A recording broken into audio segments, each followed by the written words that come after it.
Hi, Phil Aston here from Now Spinning Magazine with another video looking at personal memories, talking about my journey to a band's back catalogue. Not every album, but some of the key ones. And the subject of this video is Pink Floyd. I was recently very lucky to be on a Pete Pardo Sea of Tranquility show where we looked at Pink Floyd, and Grant was on there from the Rock Warehouse, and also Brendan Schneider as well. It was a great fun, and I thought that it will be worth expanding upon some of the things that I mentioned while on that particular show, and I could probably talk in a little bit more detail. And Pink Floyd, how did I become aware of them? You got to go back now to, for me, the early 70s, and I'm listening to Slade, T-Rex, The Sweet. I'm watching Top of the Pops. I'm getting into Status Quo. The big kids at school are telling me about bands like Sabbath and Purple, but I'm not going to hear Deep Purple until Christmas 72, with Never Before. So 73 is the year that I start to become really aware of music outside the top 20 singles chart. And the program that does that is the Old Grey Whistle Test, because there are bands on there that are not like the stuff you see in Top of the Pops. They look far more, some of them quite scary. I mean, Alex Harvey was a key one. And the Old Grey Whistle Test was on quite late at night, past my bedtime most of the time. But there was a Christmas special, which was on earlier. And there was this particular one, I think, was it also repeated? That's right, I was around my friend's house. And they had, on the Old Grey Whistle Test, they'd have pieces of music which they didn't have the band in the studio, and it was an album track, so they'd have like an animated film. And there was this animated film of like kind of humanoid figures running down a corridor or something. And the track that was following this video was One of These Days by Pink Floyd. I'd never heard anything like it, in that kind of strange voice. One of these days I'm going to cut you into little pieces comes up, and then you go boom into this kind of really distorted slide guitar work. I thought it was incredible. I'd never heard anything like this before. This is 73 now. Later on in this year that I'm in, 1973, another big album was going to drop, which would be Dark Side of the Moon. But that was an album where I'd need to save up money for, and I hadn't got it. So the first thing I did was go to Smith's and look for singles by Pink Floyd. Now, in Smith's, Billy Oates Smith's as it was then in Birmingham, when you went to the singles rack, they had lots of things that weren't necessarily in the top 20. And one of them was this, an Italian, I'll take it out of its wrapper, an Italian import of One of These Days. Now, there's a piece of sellotape there you can't quite see, which it would have had a number 4 on. And I'm saying that because this was the 4th single I ever bought. The first single I ever bought in my life was Back Off Boogaloo by Ringo Starr, which I played to death. The B-side was Blind Man. The second single I ever bought was Electric Light Orchestra and Ma Ma Ma Bell. The B-side was Oh No Not Susan from the album On the Third Day. The third single I ever bought was The Faith Healer by the Alex Harvey Band. The B-side was St. Anthony, and this was the 4th single I ever bought. Isn't that amazing for those of us of a certain age that I can reel that off? But if you ask me what were the last 5 things I bought, is I don't know. Anyway, so that was so I had it. But the B-side, of course, was Fearless, which had like the We All Walk Alone, like a football anthem at the end of that track. So that was different. So I wanted to get a Pink Floyd album now. I needed to get a Pink Floyd album. I couldn't afford these things like Dark Side of the Moon. There was rumours around that it's going to be an album that even your dad would like because of what it would make his stereo sound like. So I went to Woolworths in Sheldon and I had a look through, and there was this album here for I think it was 99p, but it could have been 50p, it could have been 49p by Relics, Pink Floyd Relics from it must have come out in 1971, and here it was. I could afford it because it was literally pocket money price on the Starline label. Shall we have a look?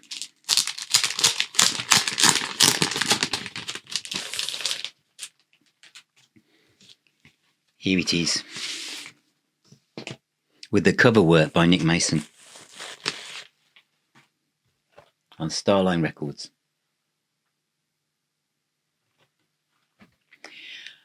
So I bought this. Now, bearing in mind, I know one of these days and fearless. So my ears are now being heard Arnold Lane, Interstellar Overdrive, with that guitar solo that goes, it. It was well weird. Absolutely so strange. See Emily play. Remember a Day, Painted Box. And on the other side, some of the best sequencing of all time buried on a compilation album. Julia Dream. Careful with that Axu Gene. And Cirrus Minor. Those three there, with that kind of ambient, distant organ sound on the one, and the bird song and all that kind of stuff, and the scream on Careful with Axu Gene, and the solo and everything. Wow. I'd looked around my record collection. I hadn't got anything like this stuff. And where do we go after that? We go to the Null song, which is like a heavy metal song compared with around that time, obviously. I thought, wow, this Floyd are like, it's really weird stuff. And then Biding My Time had a great blues guitar solo on. That was a track that was unique to this, I think. And then Bike, which was so weird, and all those geese and those funny sounds at the end. I could not work out what Pink Floyd were all about at that time. I mean, this is the box set for the first album. And I've got a clan of gingerbread men. Here's a man, there's a man, lots of gingerbread men. Take a couple if you wish. They're on the dish. Syd Barrett. This is my first encounters with someone called Syd Barrett. I liked him. And did I go to Dark Side of the Moon next? I didn't, actually. And this is where a previous video comes into play here, because I had... Oh, is this right? I've just got to make sure I've got this right. No, it is right. I didn't get anything else from Pink Floyd until 1974. And I desperately wanted to... That's right. I wanted to get Stormbringer by Deep Purple. I couldn't afford it, and I'd seen a Deep Purple album before I knew that Stormbringer was coming out. Because who would know that Deep Purple were going to release 2 albums in the period of 6 months? So I thought I was pretty safe in going to buy a Pink Floyd album, and I went with this, which is called A Nice Pair, for reasons which I'm not going to explain, but those of you who can see it or have it will understand why that is. And this was a pairing of the first 2 albums, Piper at the Gates of Dawn and Saucer Full of Secrets. And so hearing Piper at the Gates of Dawn, which is one of the most strangest albums I'd ever heard in my life. I couldn't work out what it was. I didn't know, being a young teenager, what psychedelic rock was. I was still listening to Slade and T-Rex. It was just absolutely weird. Saucer Full of Secrets I liked. Some fantastic stuff on that. But what happened was when Stormbringer appeared, I sold it for £1.50 plus a copy of and exchange for a copy of Stormbringer. So that disappeared away from my Pink Floyd collection. And then, due to having an accident on holiday and my mum and dad feeling sorry for me, they said, would you like it if we bought you a record? And I said, that would be really kind if you did that. And they bought me this, which was Dark Side of the Moon. This is the original copy from 1973. Does it have all the posters in it? No, it doesn't have all the posters in it. They were put on a bedroom wall with blue tack, so they're ruined, and the stickers were put on, I don't know, a book. But I did eventually buy another version. But yeah, you know, when you're young, you see a poster and you don't think, oh, this is collectible. You just stick it on the wall. But I did like this. Money, Time, The Great Gig in the Sky. I know not everyone likes that track, but I absolutely love it. On the Run. I think it is perfectly recorded. I love the surround sound. I have the Super Deluxe edition in the box with the marbles and everything. Have I ever got tired of listening to this? No.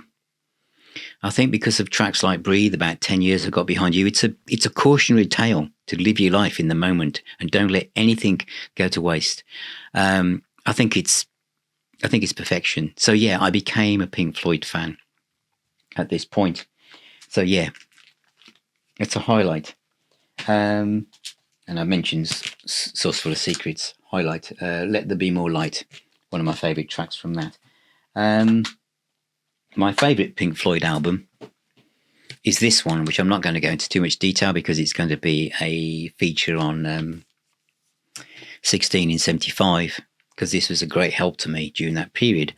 But I love this album. And I will say this, is that I was surrounded by guitarists in all the bands that I followed who were playing at 1 trillion miles an hour and becoming like these gunslingers walking into town and seeing who could draw the fastest. And it was like that kind of thing. And then my friend bought Shine On You Crazy Diamond, the single. Yeah, it was a single where they just literally, it's the first section.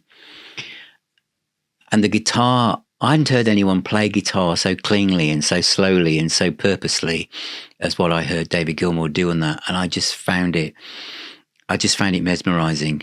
It almost made me cry. It was like, in the world of being a young teenager, it was like a bit of like peace, a different side of. It was almost a spiritual event hearing that. So this became my favourite album. Animals, I didn't connect to that for years, and the Final Cut, I didn't connect to that. The Wall I bought because everyone else bought it, but apart from the Trial and Run Like Hell and Comfortably Numb, I didn't gel with this until much later. In fact, I went to see it performed by Roger Waters at the O2 Arena, and I was lucky with my whole family to choose the night that David Gilmour appeared on top of the wall. I was surrounded by grown men bawling their eyes out. It was such a moving experience. And the guitar solo on Completely Numb is one of the best guitar solos of all time. And every time Gilmour played it, each time it just got longer and better and more moving than ever before. Other albums that meant something to me, I mean, Animals does now, is this one's got a story. Ummagumma. I think I said some of this is a challenge. I was working, this is going forward a bit now and going forward to the early 80s, and I was working at Aston University as a maintenance electrician. And there was a room, the other side of one of the lecture rooms, that had been sealed for about 10 years. No one had ever been in it. And I don't think anyone knew it was there. They moved away some cupboards, and behind the cupboards was a door. And we went in the door, and my job was to put the lights on because no one could see what was going on. And we went in, it was full of like lockers. It looked like it must have been used as somewhere for students to have kept stuff years ago. It was just like there's dust that thick on top of on top of these like cupboards and stuff. And I climbed up to get to the lights to make sure get the lights on, because all the bulbs had gone. And I managed to change one of the lights. And as my hand went onto the top of this cupboard, it sank because the dust was so thick. But I could see that under my fingertips, it looked like there was something there. So I started to push it away. And as I moved the dust out of the way, I could see there was a record on top of this cupboard. And I thought, there's a record, what is it? And it was Ummagumma. It was Ummagumma. It was under about 2 inches of shite. And it was just there. It obviously been put there by somebody and they'd forgotten it. And it was a Canadian pressing of Ummagumma. I know you want me to say that this is it, don't you? But it isn't. because years later, during the vinyl call of the 2000s, I sold it. So this is another version, and it's still a challenge. But I like the live stuff. But anyway, I thought that was a great story. So Ummagumma has gone in and out of my life. Even it found me, and then I found it later. The next ones that I really liked was this, and I like this because of On the Turning Away. I think that is a brilliant track, and Dave Gilmour's guitar playing is fantastic. And I don't have Division Bell on vinyl, but I do have it on CD. And on here, it's High Hopes. High Hopes, I remember VH1. Do you remember with that statue being carried around and the way the video? It's about life, isn't it? It's another one about life passing you by, and the things disappearing, and the teddy bears and all that sort of stuff. It's one of the finest things Pink Floyd ever did. High Hopes. I love the Animals remix, and what else? I love. Is there anything I've not mentioned? Atom Half Mother, I really like. I think especially that the title track.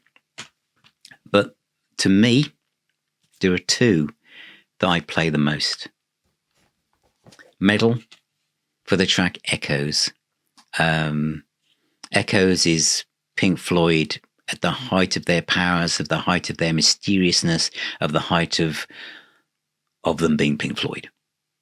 No one else could do that track but Pink Floyd. And the most underrated album, if I can find it. Can I find it? I can. Is Obscured by Clouds. Because this is interesting. I knew about this. I just knew about it. And I knew about the Dark Side of the Moon. But this came out sitting in the middle. I didn't know anything about it. But there's some great stuff on here. Some great playing by David Gilmour. Some wonderful stuff. And I think the only other one I've not mentioned, no doubt someone will say, oh, yes, there is music from the album More. This is a Brisky Point as well, isn't there? Some great stuff. But those are the main ones, really. So those are my key Pink Floyd moments and how I got into the band and what I thought about them. And I still play Relics now. I still think that sequencing of Relics on side 2 is stunning. That's the only thing with this. The only thing I would say with this box set, which I've been dipping into, which you can't see, is the Discovery one, is why didn't they put Relics in it? It would have been perfect if they'd put Relics into that set, I think. Anyway, thank you for watching. Thank you for being here. Remember, music is the healer and the doctor. Please subscribe. If you become a patron or sign up to be a YouTube member, you'll see all my videos before they go anywhere else. You can also join the private Facebook group and interact with like-minded people from around the world, and also the WhatsApp groups as well, all private and all accessible to all patrons and YouTube members. You can come to our private pub called the Now Spinning Arms, where we meet up via Zoom link twice a month, and also get discount on Now Spinning magazine merch as well. Tons of stuff.